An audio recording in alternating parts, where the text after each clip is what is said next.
na continuação da nossa lição, vai falar sobre a questão da epístola que foi escrita na prisão. A epístola foi escrita no período em que Paulo se encontrava preso em Roma. Ele se identifica como o prisioneiro de Jesus Cristo, Efésios 3:1, o preso do Senhor, Efésios 4:1, e o embaixador em cadeias, Efésios 6:20. Como prisioneiro de Jesus Cristo, Paulo escreveu, Efésios 3:1, por esta causa, eu, Paulo, sou o prisioneiro de Cristo Jesus por amor de vós, gentios.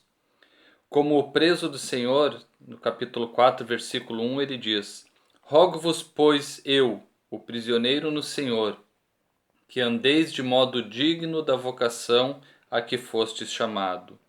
E como embaixador em cadeias, lá no final da epístola ele vai escrever, no capítulo 6, versículo 20, pelo qual sou embaixador em cadeias, para que em Cristo eu seja ousado para falar como me cumpre fazê-lo.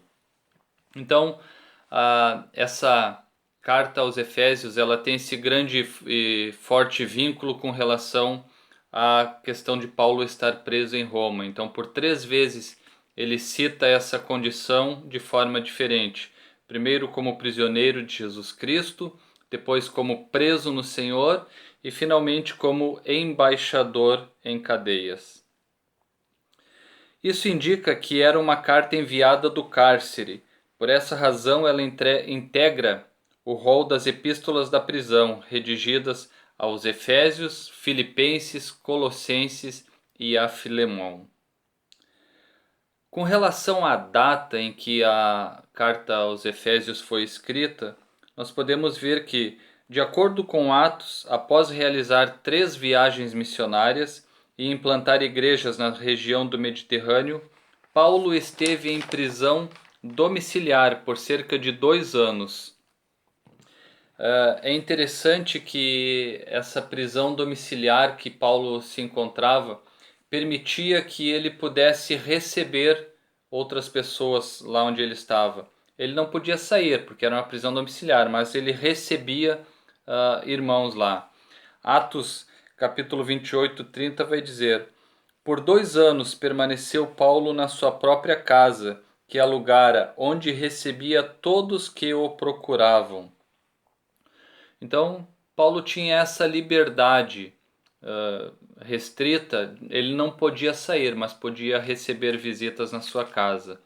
E essa carta, provavelmente em que Paulo esteve preso em Roma, entre os anos 60 e 62, a probabilidade de que ela foi escrita entre o ano 61 e 62 depois de Cristo, em função da forma como tudo ocorreu. E o portador dessa carta, por essa liberdade de receber na sua casa, foi Tíquico.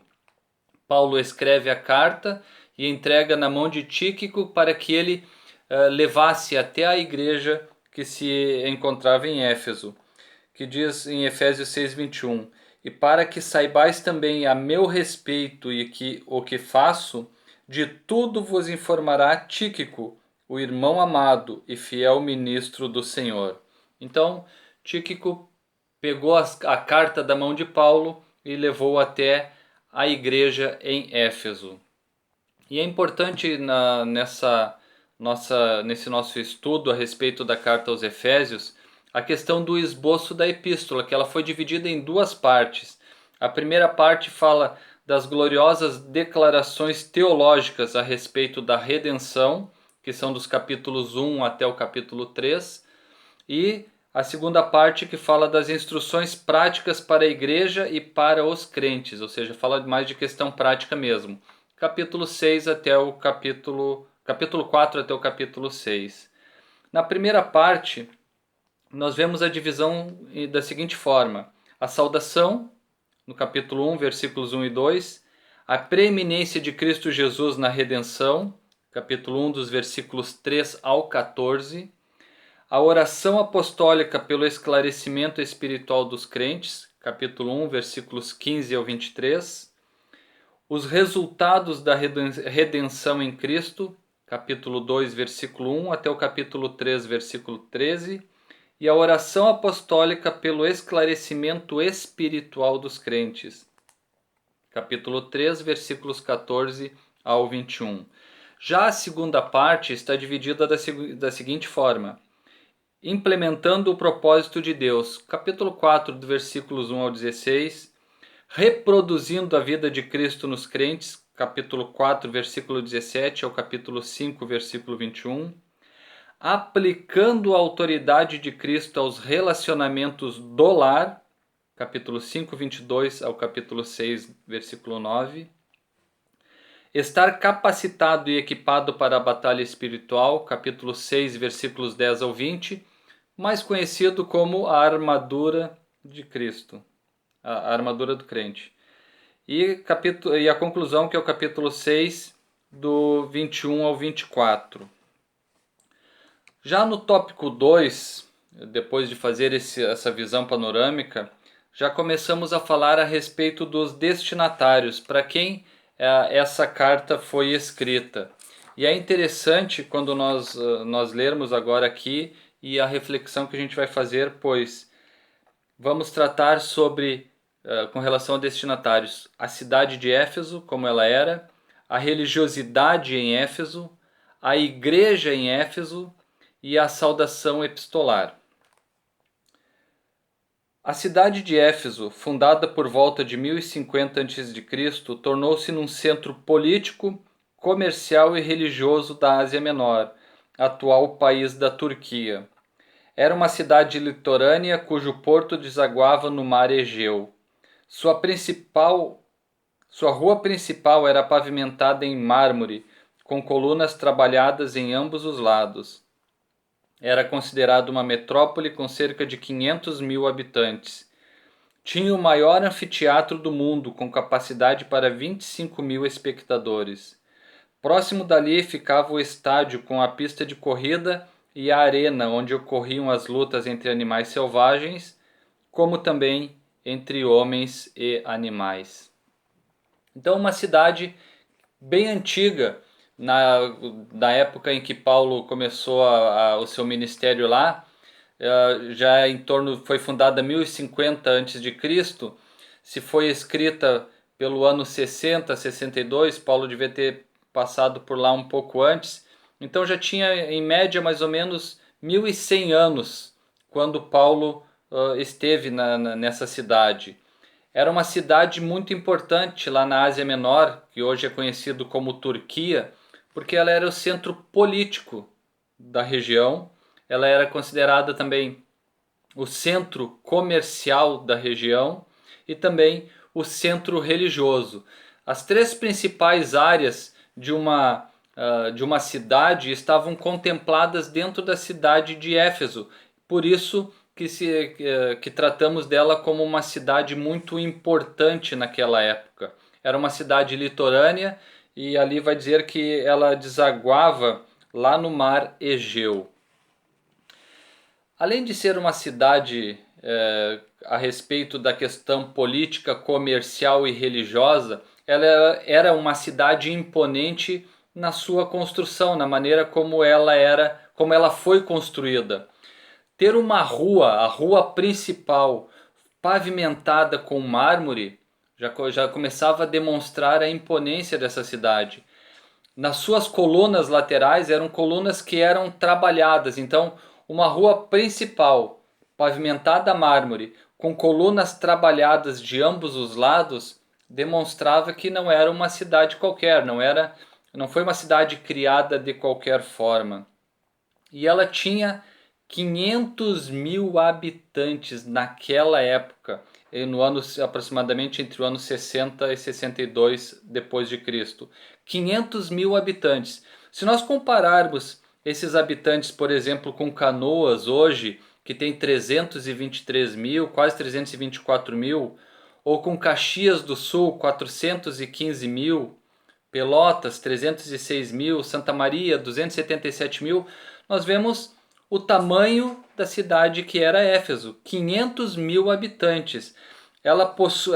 Com 500 mil habitantes, ela tem basicamente 1/3 da população de Porto Alegre.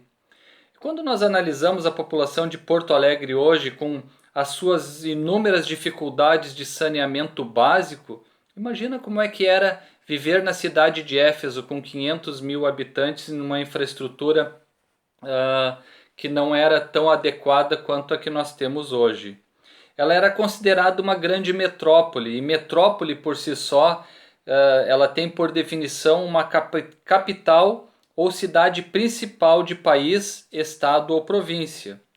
Metrópole também pode ser qualquer cidade grande ou importante, e aí se encaixa a cidade de Éfeso. E também ela pode ser um ponto de convergência, foco ou centro.